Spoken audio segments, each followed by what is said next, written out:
தனம் அடுத்த வர எபிசோடில் பார்த்திங்க அப்படின்னா, இந்த மாதிரி தனம் பார்த்திங்க அப்படின்னா, கதிர்கிட்ட வந்து பேசிட்டாங்க. எதை பற்றி பேச சொன்னாங்க அப்படின்னா, இந்த மாதிரி ராதிகாவோட கல்யாணத்தை பற்றி அவங்க வீட்டில் ராதிகாவும் பார்த்திங்கன்னா, கதிரோட அம்மாவும் பேச சொல்லியிருப்பாங்க. அதனால தனமும் வந்து கதிரை தனியாக கூப்பிட்டு பேசியிருப்பாங்க. ஆனால் கதிர் பார்த்திங்க அப்படின்னா, நீங்கள் என்ன சொன்னாலும் நான் கேட்குறேன் தனமா, ஆனால் கல்யாண விஷயத்தை பற்றி தலையிடாதீங்க.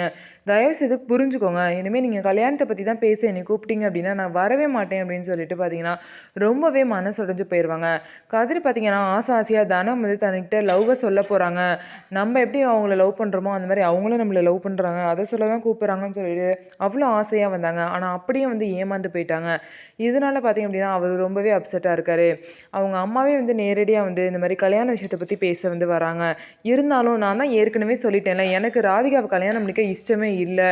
ராதிகா வந்து நான் தூக்கி வளர்த்த பொண்ணு, அவளும் எனக்கு தங்கச்சி மாதிரி தான் நான் பார்க்குறேன் அப்படின்னு சொல்லிட்டு கதிர் வந்து டைரெக்டாக சொல்கிறாரு. இருந்தாலும் புரிஞ்சுக்காம ராதிகாவும் அவங்களோட அத்தையும் பார்த்திங்க அப்படின்னா பிடிவாதமாக ராதிகாவுக்கு எப்படியாவது கதிரை கல்யாணம் பண்ணி வைக்கணும் அப்படின்னு சொல்லிட்டு இருக்காங்க.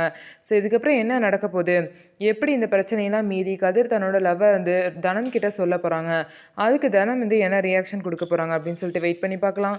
நம்ம வீடியோ உங்களுக்கு பிடிச்சிருந்தா நம்ம வீடியோவை லைக் பண்ணிக்கோங்க. மறக்காமல் நம்மளோட சேனலை சப்ஸ்கிரைப் பண்ணிவிட்டு பாருங்கள்.